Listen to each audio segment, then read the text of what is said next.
Каждую неделю на телеканале БСТ загорается красная кнопка «Мы не боимся острых вопросов и прямых ответов». С вами Евгений Романов. Здравствуйте.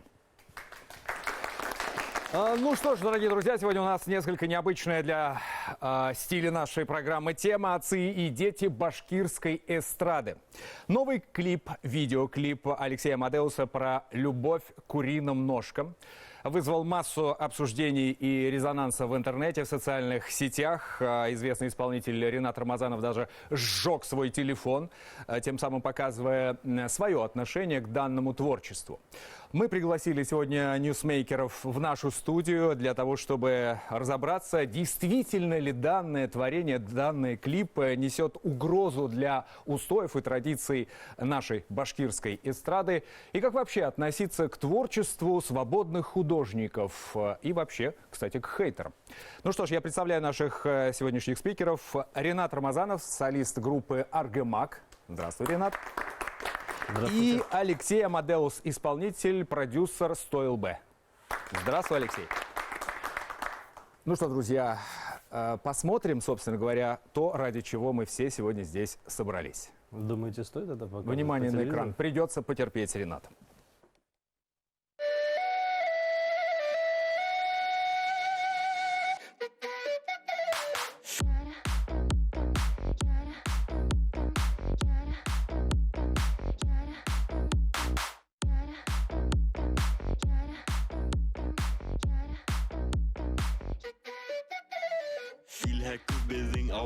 Күршім өмәгә килә, тауық хуйып сәйесіріп, исен ашқа сақырып, тұттырхам тауық муйынын, ашамайым дей күршім, орағайны минимәгә, яла мира ул миңә. Яратын тауық бодым, яратын тауық бодым.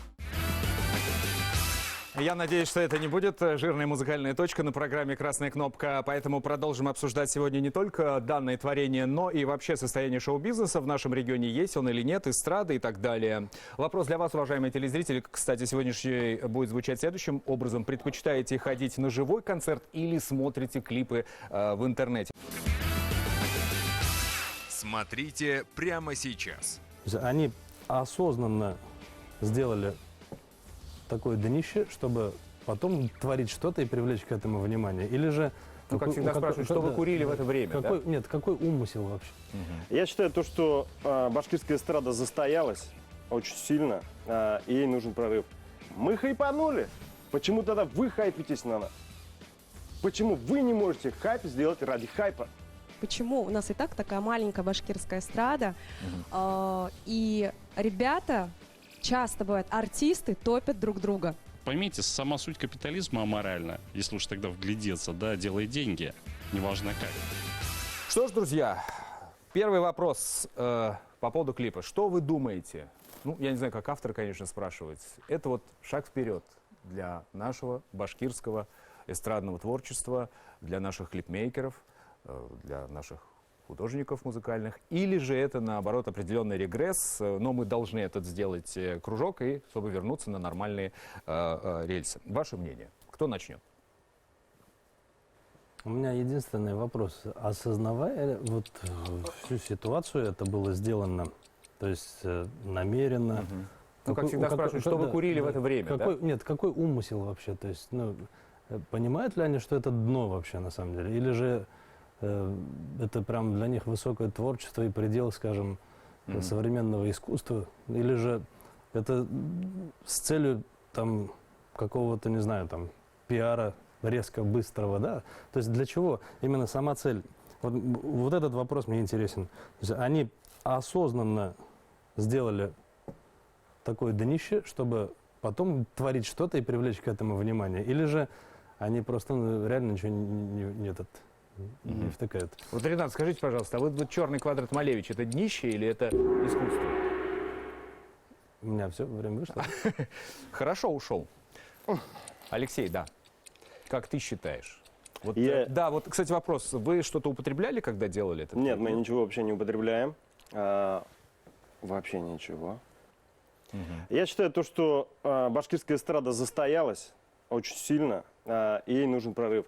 Есть у вас какие-то рамки? Вы можете противопоставлять меня, стану я или антагонистом, или кем. Но, ребята, этот трек слушают русскоязычные люди в наушниках. В наушниках. Молодое поколение. И не понимая чего, они качаются и говорят, яра там бутын. Цель была такая, цель оправдана. Мы не вложили в этот клип ни рубля. Сделайте так же. Вы тратите по 80, по 100. 80 тысяч клип – это нормальный ценник, да? Вы тратите по 200, по 250. Да сделайте так же. Хватит уже стоять у березы. Почему вы стоите? Береза также будет стоять и расти на одном Алексей, месте. то есть вы не заплатили артистам, да? Артисты? Нет.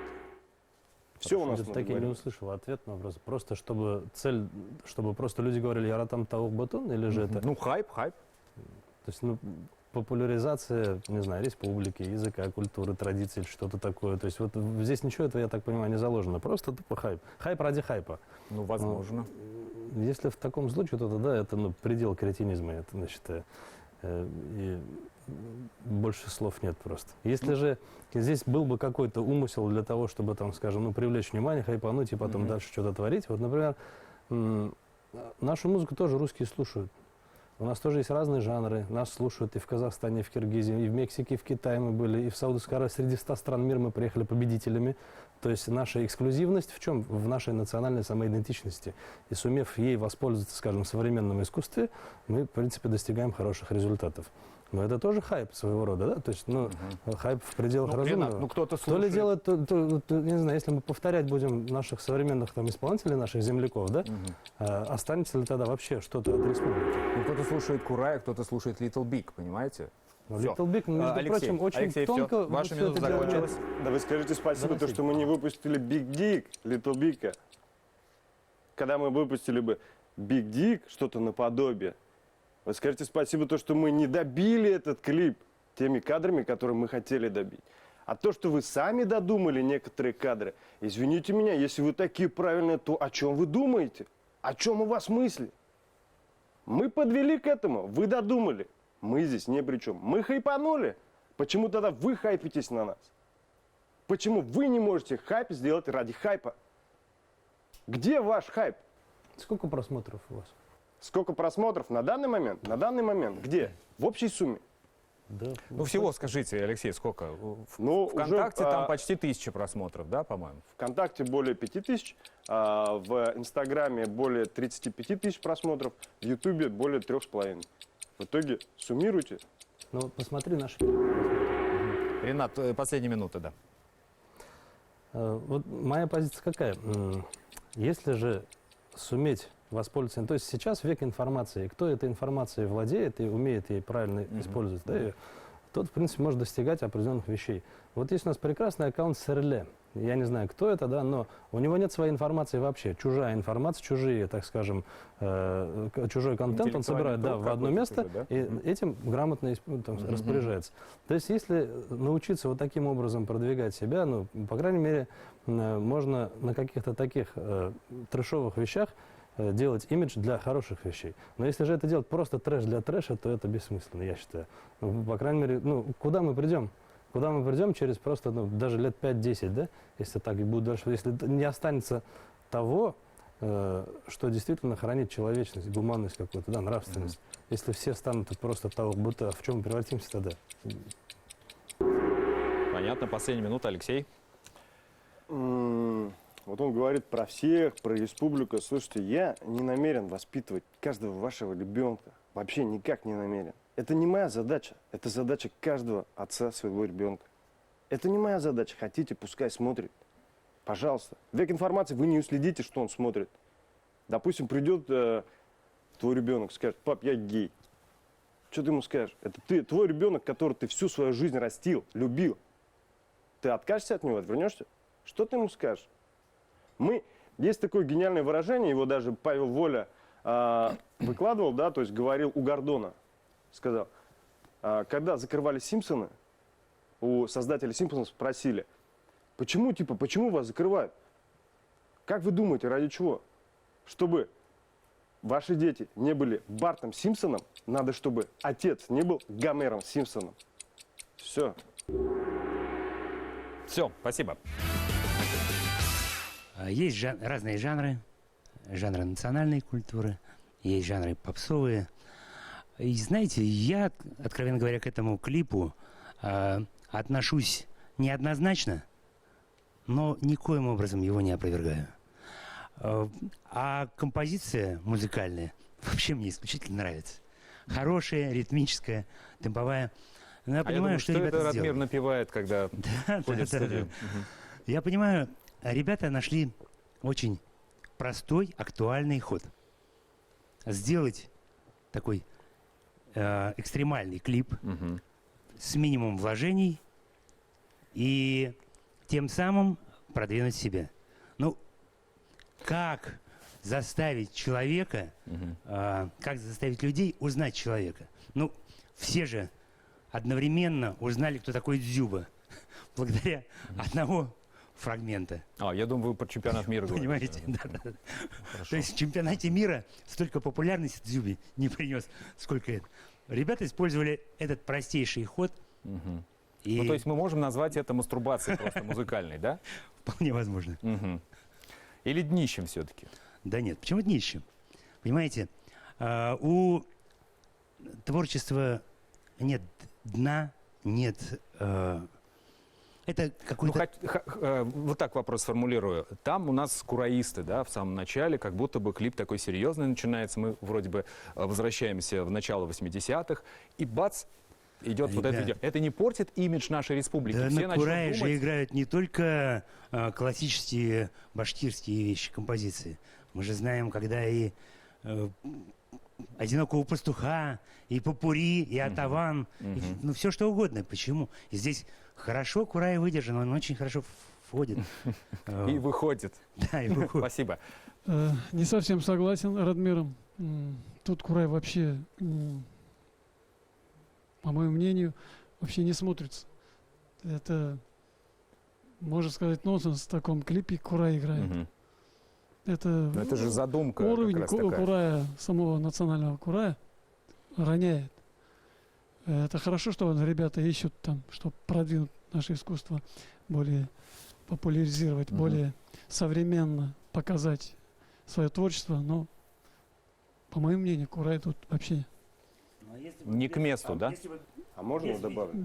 Да, конечно, Алексей. Да, смотрите, вот вы говорите так, Курай, но, ребята, вы чуть не в Татарстане хотели запатентовать. Вы знаете эту информацию. Конечно, А вы чуть не проспали. Почему? Потому что сидите, ничего не делаете, хейтите, говорите вот это. А Курай национальный инструмент. Да, мы как-то его сделали так, поставили то, что он опровергли, там, исковеркали как-то его. Никак. Зелен тоже никак, Курай тоже никак. Из-за того, что человек посмотрел этот клип, он увидел, думает, что такое Курай? Да я тоже поюзаю в интернете. И он вот его увидел. Скажите, пожалуйста, вот вы говорите так мне, моей команде, почему тогда вы не сделали чуть раньше? Почему вы проснулись именно в тот момент, когда уже чуть было не поздно? Я, к сожалению, не знаю ваше творчество, вы тоже не знаете наше творчество, которое мы 30 лет уже работаем в профессиональной сцене, группа «Караван-сарай». Говорить, что мы ничего не делаем, это точно не знать наше творчество. вы принимаете в свой счет. Нет, вы же говорите, что вы ничего не делаете. Вы воспринимаете в свой счет. Я же никаких личных оскорблений вам не делаю. Я именно не вам. говорю, что это оскорбление, я просто говорю. Ну да, хорошо, давайте. Мы делаем. Я этот клип увидел только что в первый раз. Есть у меня определенный набор претензий к нему, но также есть определенные вещи, которые я хочу сказать в защиту. Во-первых, мне показалось, что сам вот этот сэмпл, да, с куриной, где-то 3 или 4 года назад была то ли южнокорейская, то ли китайская исполнительница, у нее была очень похожая мелодия, это первое. Сам клип с точки зрения визуального ряда, мне, ну, если вы сделали его просто на коленке, с этим никаких проблем нет. Мне бы показалось, что для такой мелодии, которая, кстати, неплохая очень, нужен, конечно, получше продакшн, это да. Не знаю, каков текст, там есть ли explicit lyrics, я не в курсе. Все нормально, да, с этим? Абсолютно никакой ненормативной лексики. Окей. Единственное, мне хотелось бы, чтобы этот клип маркировали, например, 12+. Потому что, ну, есть определенные намеки. Как бы дети пойдут, все равно спросят. Они пойдут. Ну, а вообще, по факту, этот клип, я не увидел ничего гиперкриминального. Это поп-музыка, это фан. Когда мы говорим о каких-то вещах, которые являются какой-то моралью, морализаторством с определенной стороны, Поп-музыка в капиталистическом государстве для меня никакого диссонанса нет. То есть, поймите, сама суть капитализма аморальна, если уж тогда вглядеться, да, делай деньги. Неважно как, делай деньги, иди в бизнес. А здесь ребята, в общем, услышали призыв, делают деньги. Да, они сделали этот клип ради хайпа, ради популярности, ради денег, я так понимаю. Так что для меня здесь пазл сложился. Спасибо, спасибо. Ну, мы услышали разные мнения спикеров. Мне хочется спросить, почему у нас и так такая маленькая башкирская эстрада, и ребята, часто бывает, артисты топят друг друга. Этот факт меня очень, скажем так, раздражает. Я не понимаю, Ну, а когда что, нужно нельзя поддерживать. критиковать? Критиковать можно, но вы же видели в Инстаграме, в каком, как бы, куда это уже ушло, через какие рамки это перешагнуло, что уже какая-то агрессия. Возможно, это какая-то игра, когда каждый старается хайпануть благодаря кому-то. В плане детей, я согласна с точки зрения Алексея, не нужно перекладывать ответственность за воспитание ваших детей. Вы сами должны воспитывать.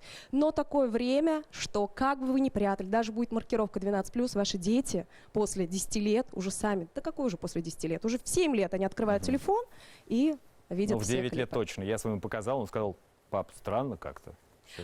У меня есть, конечно, претензии тоже в каких-то моментах, но это мои сугубо личные мнения. Как бы. Ну, хорошо. И не нужно ставить рамки.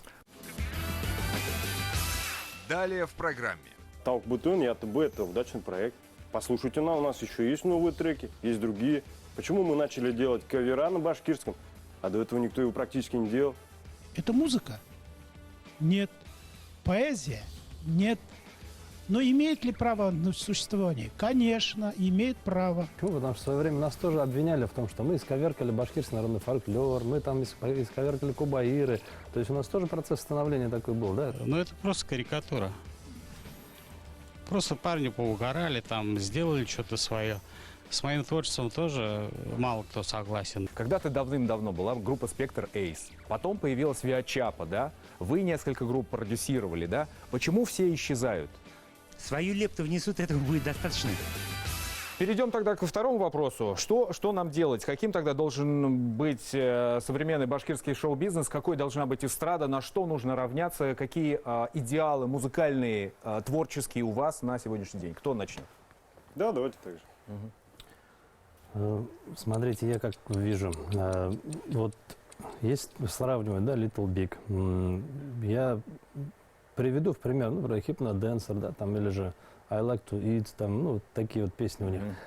Если вглядеться, они очень тонко умеют это показать, вот эту грань своего презрения к этому, ко всему, и всего мира, скажем, который, ну, вот, в погоне за вот этим всем, за деньгами, за там, за какой-то похотью, да, пародия то есть современность. у них там есть какая-то логика прослеживается, то есть, и поэтому, как бы, ну, думающий человек, он может додумать. То есть, а что можно додумать? Вот если вот ребята сделали бы это именно с таким подтекстом, если бы у них внутри было понимание, внутренний стержень того, какого-то переживания за свой народ, за свою республику, за то место, где они живут, в конце концов, да, то в таком случае я бы отнесся к этому немножко по-другому. Поэтому я спросил, с какой целью это было сделано? Только хайп ради хайпа или же все-таки через это привлечь внимание к чему-то? Если привлекать внимание к тому, допустим, на та же самая вот наш хейт, да, ссылка оттуда, если к нам переходит и смотрит, что делаем мы, например, да, в таком случае это... Время вышло, время мое. Давай, Алексей. Да. Вот он говорит, то, что есть Hypnodancer, есть другие песни. Почему вы не упоминаете Big Dick? Почему? Где?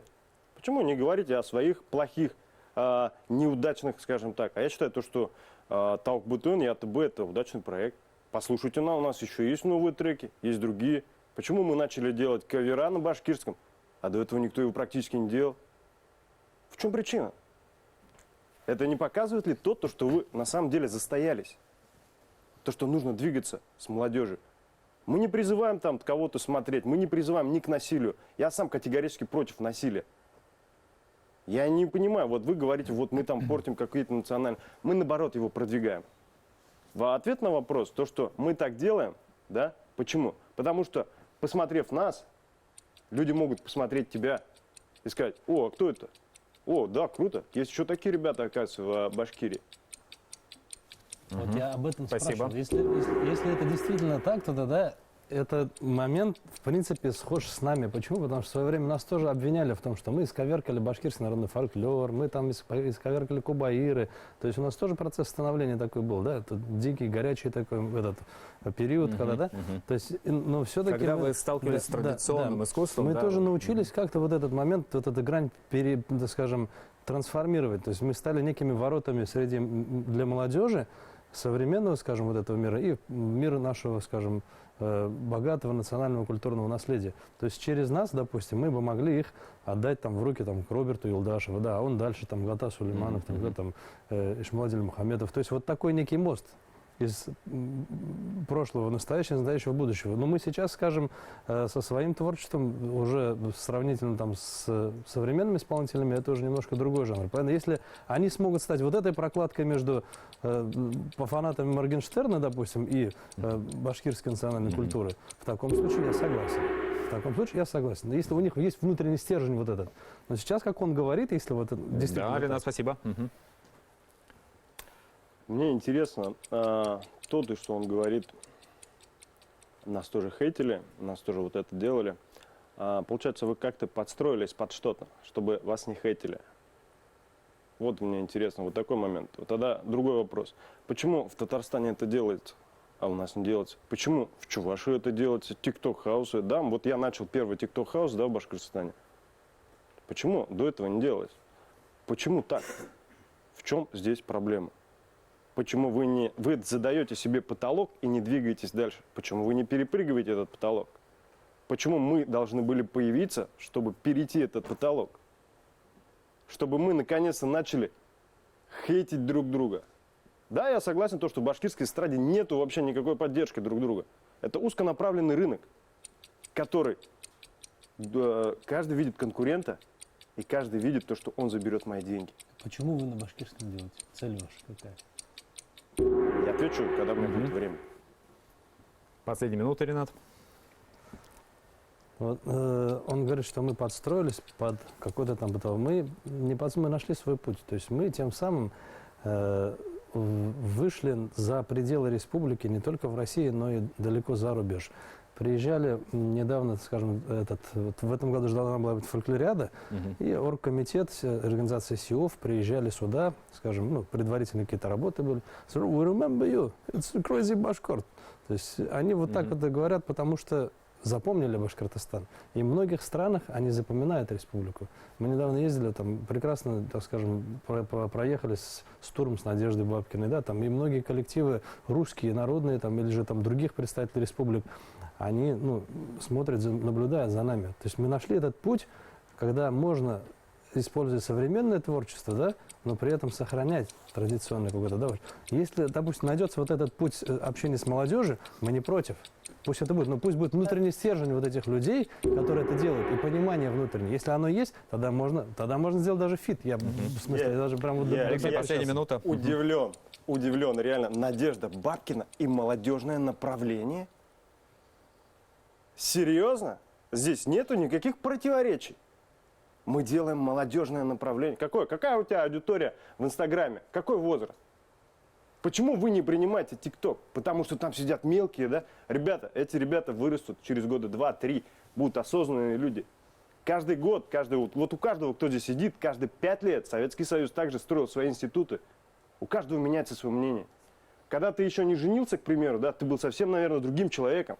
Ты стал абсолютно другим. Каждые 5 лет.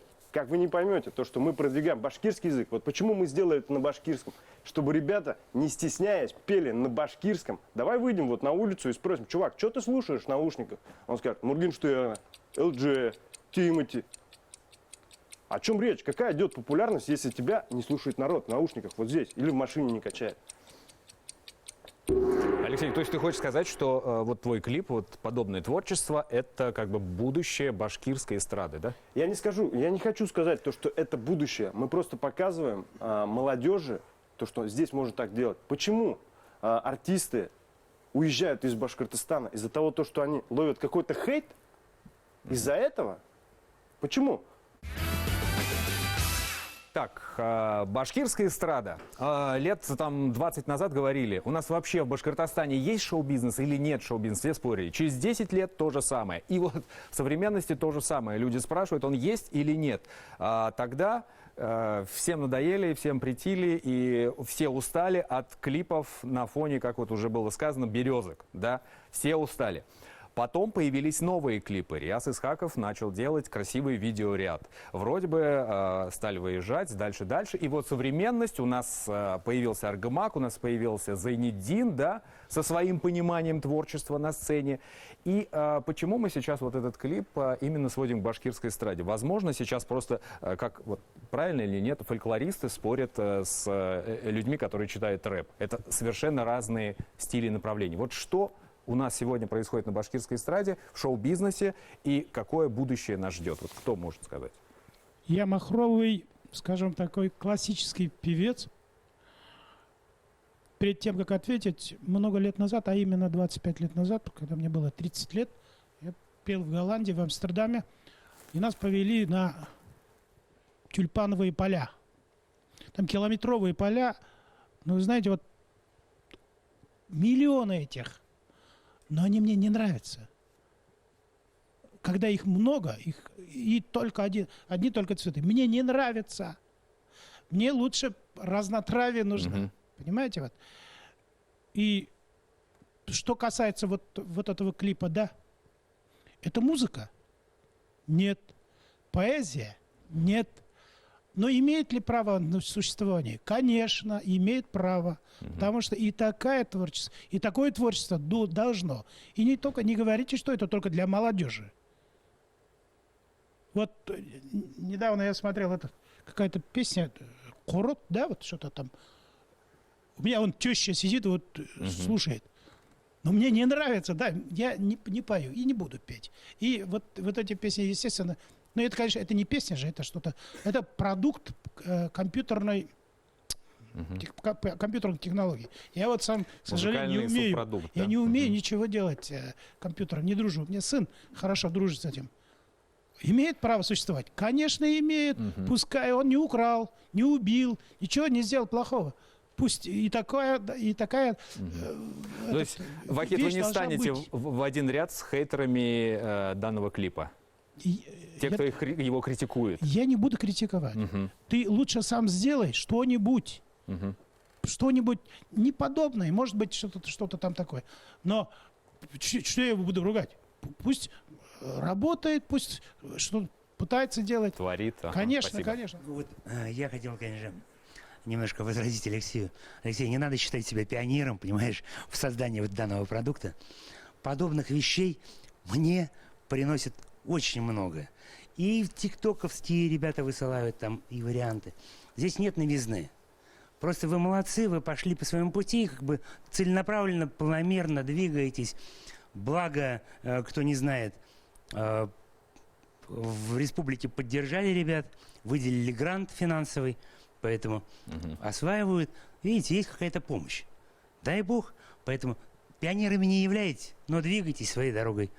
Вперед из песни. Радмир, может, посоветуете, вот что им сейчас сделать? Потому что у нас, в принципе, в истории, вот такой новейшей истории музыки республики, вот насколько я помню, да, когда-то давным-давно была группа «Спектр Эйс», да, все просто, они взрывали все танцполы, там был медленный танец, все танцевали. Потом появилась Виачапа, да, она тоже сошла на нет. Вы несколько групп продюсировали, да, почему все исчезают? Почему у нас никто не держится? Они, скорее всего, тоже сейчас. А помните Биг Матур, да? Были, они же тоже выстрелили. И тоже были и хейтеры, и те, кто говорил, да, молодцы. И эти, скорее всего, тоже так же растворятся, и все. Ну, свою лепту внесут, этого будет достаточно. То есть Аргамак он будет. Можно я еще немножко добавлю? Ждите, Чтобы вот просто не растворились и информацию, любую, скажем, информационный повод использовать правильно, я вот как вижу, например, да, сегодняшнюю ситуацию. Она получилась, как получилась, но ее можно повернуть в ту сторону, в которую, скажем, принесет пользу. То есть, допустим, вот его аудитория, да, молодежь вот эта, да, которая там в ТикТоке тусуется, да, они смотрят, кто же захейтил этот клип. это, ну, какая-то группа Аргамак, то есть они про нас понятия не имеют. Да, начинают смотреть, может быть, кого-то что-то там зацепит, да, то есть, ну, в принципе, мы будем делать то, что останется каким-то, скажем, культурным таким, сохраняет культурный код. Но то, что привлекает к этому внимание, если это использовать этот информационный повод для того, чтобы сюда, скажем, свайп вверх сделать, да, тогда я с этим полностью целиком согласен. Потому что должно быть и белое, и черное. Чтобы отличать белое от черного, черное тоже должно быть. Я тоже в детстве слушал «Мальчишник», слушал «Сектор газа», «Ленинград», да, я эти песни до сих пор наизусть знаю. Но в какой-то момент меня тумблер перещелкнул. И также аудитория его, которая, да, слушает, может тумблер перещелкнуть. Если они им помогут перещелкнуть этот тумблер, но при этом создав вот этот инфоповод, тогда я согласен с этим творчеством, я согласен с ним даже вместе что-то как-то вот это дело, скажем, направлять куда-то. Давайте спросим вот у Камиля. Наверняка к вам тоже обращаются какие-то великие художники, говорят: Камиль, ну что ты, господи. Да вот буквально неделю назад я готовлю выставку в музее Нестерова свою. Ну и там тетка говорит, она там, ну, за что-то отвечает. Типа, ну как это карикатур в нашем музее, в котором, может быть, там, ну, фигурально там чуть не выставился Микеланджело, может, когда-нибудь и приедет. Ну, вот примерно так. А вообще, посмотрев клип, ну, я решил, что это очень близко ко мне. Это, ну, это просто карикатура. Просто парни поугорали, там, сделали что-то свое. С моим творчеством тоже мало кто согласен или много несогласных. Но, тем не менее, оно есть, оно интерес вызывает.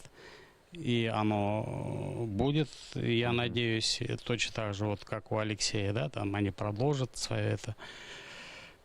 Творчество ценно любое. Просто люди когда-нибудь извлекут и зерна из плевел. Это неизбежно. Что-то отсеется, что-то останется. Надеюсь, мы с Алексеем останемся. Ну и, Ренат, тебе место найдем. Да. Спасибо. Далее в программе. Ну, я вообще нормально отношусь к хейту. Вообще, вот реально, мне вообще пофигу, если честно.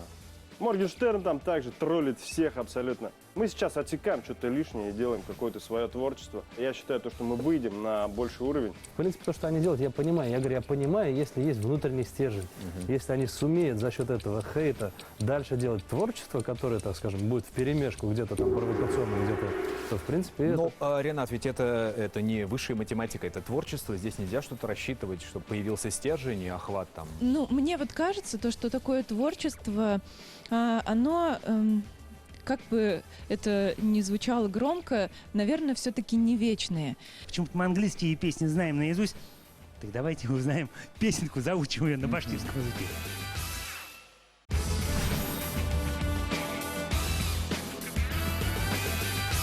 Последний, третий вопрос. Итак, Алексей, Ренат, отношение критики к хейтерам. Как вы к этому относитесь? Сталкивались ли вы вот так вот плотно с этим явлением? Ну и что посоветуете, как воспринимать ее? Кто начнет? Давайте я. Абсолютно нормально.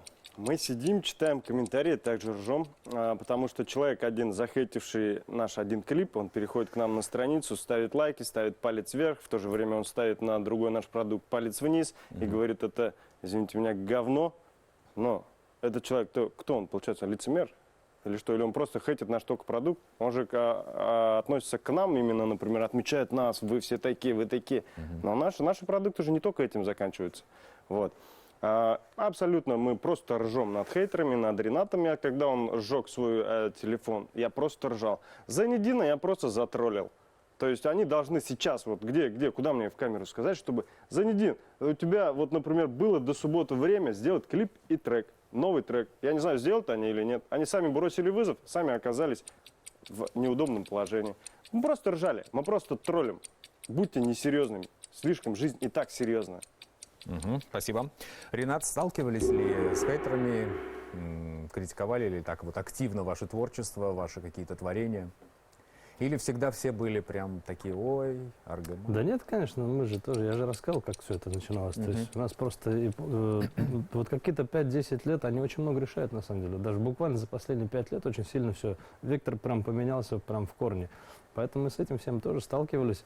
Ну, и как там говорят, реклама, она хорошая, любая хорошая или плохая, главное, чтобы имя правильно писали. То есть, Главное, чтобы не да, на кладбище, да. да, и хейтеры, они, опять-таки, я говорю, сегодня век информации, как этой информацией воспользоваться? Если это инфоповод сколыхнул, то есть мы выпустили Шаймуратов генерал, мы выпустили Зайнуллу, мы выпустили там Мунаджат, мы выпустили такие высокие вещи, да, охваты были какие-то. То есть я захейтил вот этот клип, у меня охваты поднялись. И дальше смотрели посты, там раз, другой лайк, третий, пятый. Там очень такие смысловые посты были, и люди лайкают их. То есть за счет вот этого хейта повышается какой-то охват. Поэтому, в принципе, то, что они делают, я понимаю. Я говорю, я понимаю, если есть внутренний стержень, если они сумеют за счет этого хейта дальше делать творчество, которое, так скажем, будет вперемешку где-то там провокационно, где-то, то в принципе Но, Ренат, ведь это не высшая математика, это творчество. Здесь нельзя что-то рассчитывать, чтобы появился стержень и охват там. Наверное, просто у нашего народа такая ситуация, поэтому так. Если бы мы были, скажем, Минута, многочисленным народом, Алексея. Ну, я вообще нормально отношусь к хейту, вообще вот реально, мне вообще пофигу, если честно. Моргенштерн там также троллит всех абсолютно. Знаете, Микеланджело критиковали, да? Леонардо да Винчи критиковали. Всех критикуют, это абсолютно нормально. Да, пожалуйста, мы сейчас отсекаем что-то лишнее и делаем какое-то свое творчество. И мы выйдем на, я считаю, то, что мы выйдем на больший уровень. Несмотря на то, что мы открылись 14 сентября, мы здесь уже, сегодня вот 4 декабря, мы здесь. А покажите мне из башкирской эстрады, кто за 2 месяца вот так вот залетел. Кто захейтился с апостолами? Кто? На кого обратили внимание? Покажите мне, кто это? Ну, Алексей, будет проходить какой-то, допустим, большой форум, да, где будет представлен наш регион, и тут бац, ваш клип стоит. Вот посмотрите, Раджи Фаритович, это вот наша республика. А ничего в этом плохого нет. Это творчество. Ну, вы считаете, это реально? Это может быть. Почему нет? Вот как сейчас в период пандемии живут артисты? Чем? Как раз, по-моему, время клипов сейчас, Ренат, такие вот. кто как выживает, на самом деле. Артистам период не из легких. Поэтому каждый ищет там какое-то дополнительное направление, как это можно, может быть, как раз монетизировать. снять что-то подобное, вот, к примеру, на традиционных инструментах, но с новыми, молодежными, стильно, модно, молодежно, как говорится, нет? Ну, мы, в принципе, так же и делаем. То есть, Ну, нет, вот я имею в виду такую крайнюю точку молодежной культуры, как, допустим, вот, как стиль называется? Кей-поп, да, нет? Кей-поп вы называете, да? Да. А мы называем рейв, кей-поп. Ну, ждите еще рейв, короче. У нас, в принципе, те же направления, как бы мы просто немножко туда стараемся заложить смысловую нагрузку. Может быть, где-то действительно сделать какую-то там такую провокационную, да, но тогда наши ценности, они немножко вот какой-то несостыковочка получается внутренняя. Поэтому мы все-таки выбрали этот путь. Это вот, оно всегда было, оно будет. Обязательно никуда. Но культурный код, по которому, скажем, будут узнавать республику. Третья минута будет, да. Третья минута. Все, последняя минута. Алексей, заключительное слово. Про хейтеров. Можешь про новый клип какой-то рассказать? Новый клип сделали с Дамиром Ильгамычем «Башкортостан, Башкортостан». Посмотрите на русском языке. Столбы Official. Заходите в Инстаграм, заходите в Столбы, набирайте в Ютубе, посмотрите. Мы ждали хейт, но этого хейта нет. Послушайте, что вы скажете? Я не знаю. Мне вот реально, я не собираюсь воспитывать ваших детей, вот каждого, не собираюсь. Мне абсолютно все равно. Мне скучно то, что, например, двигается вот так. Я хочу поржать, посмеяться. Когда смешно, почему вы смотрите Comedy Club? Потому что смешно, потому что провокационно. Я не хочу, чтобы люди приходили и включали Comedy Club, сидели и пиво пили. Хочу, чтобы молодые артисты, мы сейчас выжжем вот это поле. Молодые артисты будут расти. Спасибо. Здесь. Спасибо, Алексей. Главное, не бери ипотеку. Хорошо. Последняя минута, Ренат. Я вот после вот этой всей движухи посмотрел аккаунт, посмотрел те вещи, которые они делают. Вот поэтому у меня первый вопрос был, для чего, какая цель? Потому что я вижу там какие-то интересные вещи, то есть действительно интересные вещи, которые, скажем, как-то внутренне схожи с нашими... Ренат, ты вещами. постоянно это повторяешь. Какая цель? Ну, какая цель нашей жизни? Для чего мы живем? Вот никто не ответит на этот вопрос. Чтобы умереть. Вот Ну ладно, про Алексей. Башкортостан... Ты же такой позитивный. Башкортостан, да, я бы сказал, ну, это интересная вещь, да, там переводы «Юность», да, например, там дети поют там и на русском, и на башкирском языке, да, это тоже прикольно, интересно. Мне вот да, определенно эти вещи нравятся. Просто есть какая-то грань, да, которую, ну, либо переходить ее постоянно только ради хайпа, я вот с этим не согласен. Если ты хайпуешь, то и параллельно делаешь вот эти вещи. Ну, то, что, в принципе, у них есть. Поэтому, как бы, вот здесь вот вопрос. Если действительно, скажем, вот есть вот такая вот, ну, то есть как без цели? Без цели я просто не вижу. Если есть цель вот эта, если ее достигать, Ну вот хорошо. таким инструментом. Всё, спасибо. Всегда ли в искусстве должна быть цель? Или можно творить просто ради эмоций, ради какого-то отклика и ради самого творчества? Давайте. Цели всегда разные. Кому-то хайп, кому-то денег срубить, кому-то девчонок подснять, кому-то, чтобы на выпивку были деньги. Металлика также, в общем, начинала. Кому-то более-менее академическое образование, и после этого человек просто не может уровнем упасть никак. Он собирает в филармонию, другие залы и другая рода популярность. Может быть, другое качество публики даже. Поэтому у всех цели абсолютно разные. Итог какой будет? Ну, конечно, вот вы говорите, мы не будем воспитывать ваших детей, но вы не можете отрицать того факта, что масс-медиа воспитывают так или иначе, как ни крути. Поэтому вы, вкидывая в информационное пространство что-то свое, вы все равно несете за это ответственность. Как не открещивайся от этого, к сожалению. Это не творчество, если у него есть какая-то цель. Вот по себе сужу и по своим товарищам. Если ты ставишь целью, это не творчество, ты зажат этой целью. Творчество, оно просто...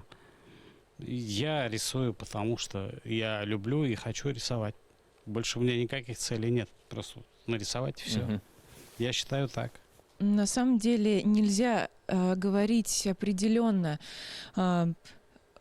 имеет ли место быть или не имеет, можно ли так делать или нельзя. Невозможно это сказать, потому что у каждого есть своя точка зрения. Тут мы просто можем рассуждать на ту тему, нравится нам или не нравится. Ну, мне вот кажется, то, что такое творчество, оно... как бы это ни звучало громко, наверное, все-таки не вечные. И вот и каждый человек, если так вот рассуждать, он по-разному воспитан. И вот мы здесь даже все настолько разные люди, и мы любим все разные вещи. Также относится к культуре и к искусству. С детства в нас это заложено. Ну, скажем, про себя я могу сказать, что я воспитана на классической музыке, на народной музыке. И я бы не посмотрела, это просто-напросто. Я даже бы, наверное, никаким образом не вышла бы на этот клип, если бы вот сейчас меня сюда не пригласили. И я не считаю это плохим, то, что я там не актуальна или не интересуюсь современным. Я имею свою точку зрения, я люблю другие вещи. Да, ты бы отказалась от съемок в клипе Алексея? Вот он тебе предложил бы? Думаю, что да.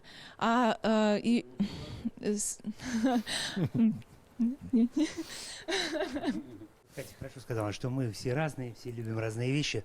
Но я думаю, что все равно есть какое-то что-то общее, что нас объединяет. Мы все любим нашу родину, мы любим нашу республику.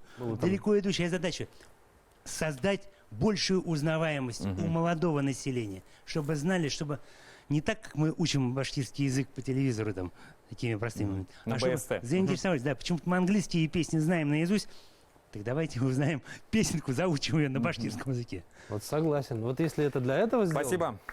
Тогда да, согласен. Ну что ж, друзья, спасибо вам большое за участие, Алексей, Ренат, сегодня в программе. Я так понимаю, что мы остановились на том, что каждое творение мастера, художника, оно имеет право на существование. Сколько бы хейтеров не было и сколько бы лайков не было поставлено в социальных сетях. Увидимся через неделю. Это была программа «Красная кнопка». Всего доброго.